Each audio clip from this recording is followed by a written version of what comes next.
Here's your wrestling news for January 15th, 2021. And your headlines for today include WWE's current plan for NXT superstars in Royal Rumble matches. Former WWE champion announced his WWE Royal Rumble spot. WWE announces contract signing and match for Friday's SmackDown. Ricochet comments on rumors about him leaving WWE. WWE Hall of Famer Stone Cold Steve Austin to appear on Dark Side of the Ring Season 3. WWE announces injuries to Finn Balor, Kyle O'Reilly, and Valentina Feroz. Why Batista offered $20,000 reward. Chris Jericho calls out Sting for gimmick infringement. Former WWE writer accidentally influenced Vince McMahon to change Royal Rumble winner. Kevin Nash reacts to controversial anti-WWE article following Ric Flair's return.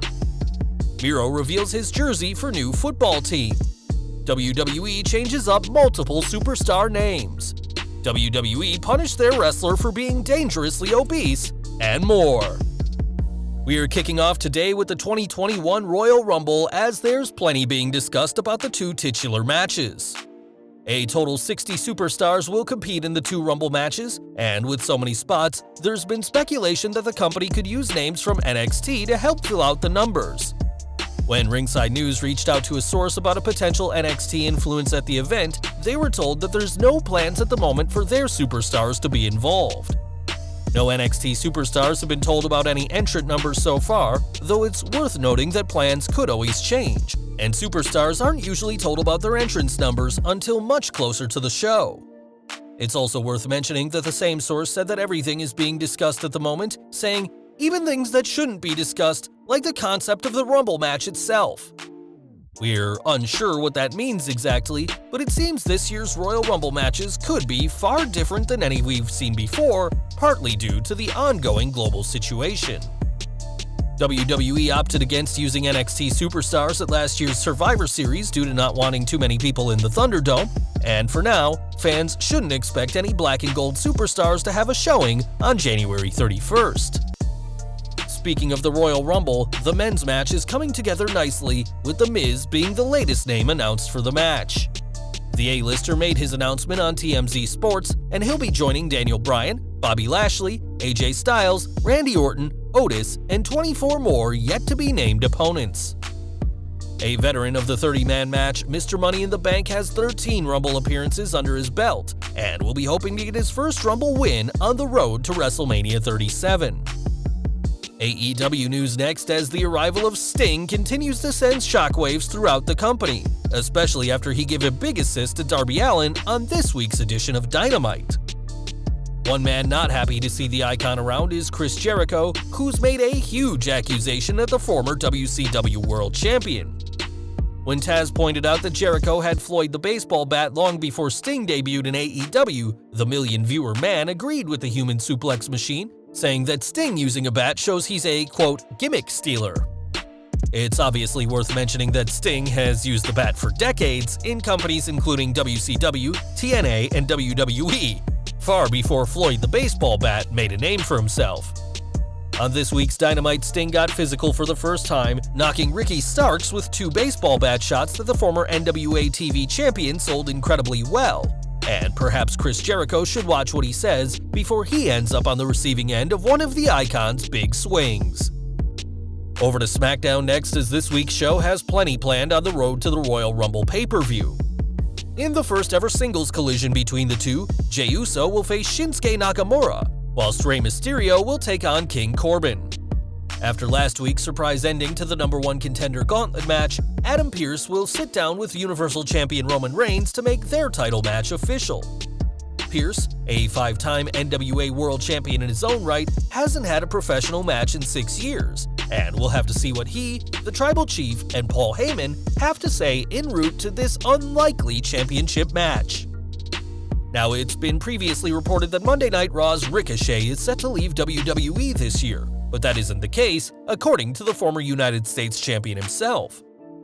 This rumor stems from several reports that Ricochet hasn't signed a new contract, as his current one expires this year, as well as a report from September last year that he'd informed WWE of his desire to leave when his contract's up.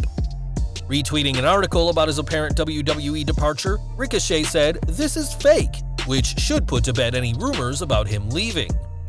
Responding to this, Retribution's Mace said that Ricochet should join their stable, and although that remains to be seen, it'll be easier for the Anarchists to get Ricochet to join since he's staying with WWE. Now, if you've seen the social media accounts of Batista, you'll know he's no fan of Donald Trump, and that extends to one fan of the president in particular. An article was posted recently of the word Trump carved into a manatee, and the animal was livid at this display of animal cruelty, and offered a huge incentive in catching whoever did this. On Twitter, Batista said that if there isn't already a reward for catching whoever did this, he's offering $20,000 to whoever apprehends the person that did this, and promised bonuses on top of the reward. To be fair, it's hard to tell if the president's name is carved in, but someone definitely wrote the word on the back of the sea creature. Hopefully whoever did this is brought to justice, as it's one thing to have a preferred politician, but it's another thing to deface an animal in support of the president. Back to the ring, and this week's NXT saw plenty of hard-hitting action, as proven by the Black and Gold brand's weekly injury report. According to the report, Kyle O'Reilly re-aggravated his jaw injury in the attack from Pete Dunne, Oney Lorcan, and Danny Burch, and isn't currently cleared to compete. Valentina Ferros suffered multiple injuries to the face and body after being squashed by Xia Li and attacked after the match, and she too isn't cleared to compete. The NXT champion Finn Balor re-aggravated his arm injury during the attack from Dunne, Lorcan, and Burch, and his current status is listed as day-to-day. It's always worth bearing in mind that these reports are often in kayfabe to advance storylines, but that's not always been the case. It's concerning that Balor is yet again on the injury report, as he seems to be there most weeks, and on top of the very real injuries he's suffered in recent months, hopefully the NXT champion won't have to forfeit the gold. One woman who knows all about injuries is Nikki Bella, who retired due to issues in her neck, and now she's set her sights on a career in wrestling out of the ring. Speaking on the Pretty Big Deal podcast, the 2020 Hall of Fame inductee revealed an interest in joining WWE's creative team, saying, "I've always thought in the back of my head like, I would really like to do that for the women, because I've lived it as a WWE superstar, but also I'm a fan. So it's like, I feel like I know what the people want, and then I know how to get the best out of each woman because I know them." It's worth noting that Nikki's brother-in-law Daniel Bryan currently works in creative, and only time will tell whether the former Divas champion joins him as part of WWE's creative team. Speaking of creative, Vince Russo worked for WWE for years, helping to shape the show, and even made major changes to the programming without trying. Speaking on the latest SK Wrestling's Off the Script podcast, Russo spoke about appearing on WWE's call-in show Livewire one January and giving his prediction for the Royal Rumble. Though he wasn't in creative at the time, Russo was confident that Bret Hart would win the 30-man match, which drew the ire of Vince McMahon. Russo explained, "He, Vince, marches into where I was, red-faced, man. How the hell could you give away the finish to the Royal Rumble? What are you thinking?" I'm like, "Vince, I didn't know the finish. Nobody smartened me up." Russo explained that the match was changed and that Bret didn't win. And given the time frame, we can only suspect that this was the 1997 Royal Rumble, which saw Stone Cold win instead. From there, Austin would win the 1998 and 2001 Rumbles, the only man to win 3, but it could have been 2 for him and 2 for the Hitman had Russo not opened his mouth. We are focusing on Vice's Dark Side of the Ring next, as Stone Cold Steve Austin has been confirmed for Season 3. This news was broken by Justin Barrasso, who confirmed that the Rattlesnake will appear on the episode focused on the life and tragic passing of Brian Pillman.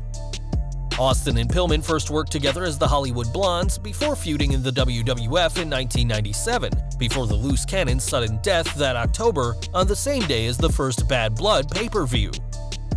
In a video shared online, the Rattlesnake confirmed his involvement with the Brian Pillman episode, and we'll have to see what arguably the greatest WWF champion of all time has to say about his friend/opponent. Big Show news next, as the former world champion has had a lengthy career in wrestling despite some serious medical issues.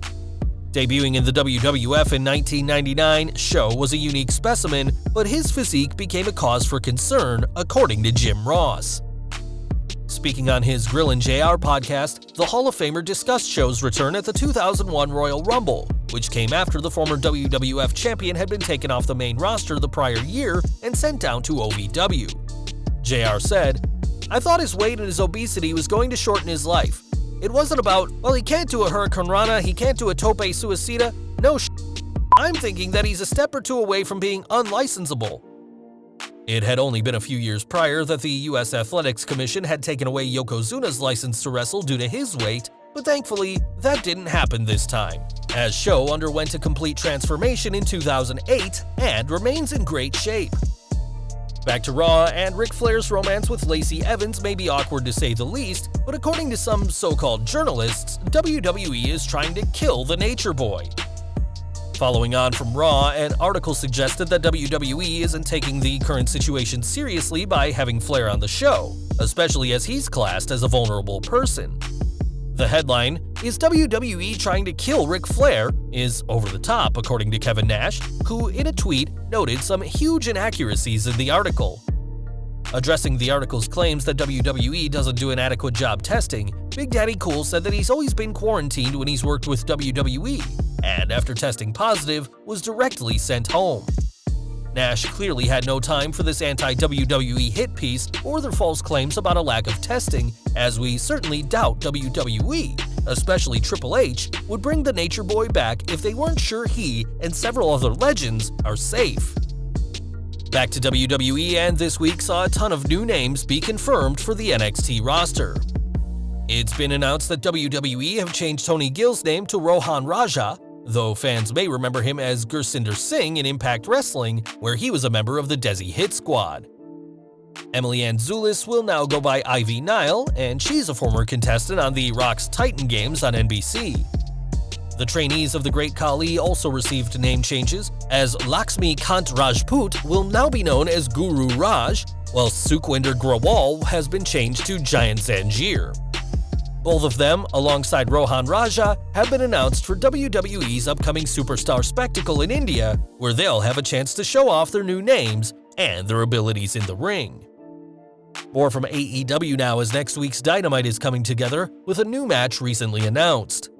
On social media, AEW have announced that Cody Rhodes will face Pretty Peter Avalon in singles competition in the latest addition to the card. The show will also see Jon Moxley in action, Nyla Rose versus Layla Hirsch, as well as an 8-man tag between Hangman Page, Colt Cabana, Alex Reynolds, and John Silver, taking on Luther, Serpentico, Angelico, and Jack Evans. Matt Sydal and Top Flight will face Matt Hardy and Private Party, while Santana and Ortiz will face Chris Jericho and MJF, and Sammy Guevara and Jake Hager in triple threat tag action to determine the official tag team of the Inner Circle. There will also be an update from Miro and Chuck Taylor, as there will be plenty for fans to tune into next week. And we're ending today with AEW's Miro, who keeps busy out of the ring with fan-controlled football. The new league aims to give fans as much control as they can over what happens, and this week, Miro revealed his team's official jersey. In a video, Miro joked that the jersey wasn't in the box provided, before revealing that he was already wearing the black and green attire, which is what his team, appropriately named the Beasts, will wear. We very much doubt Miro would have been given the chance to do this if he was still part of WWE, and he certainly seems pumped about this new opportunity on the gridiron.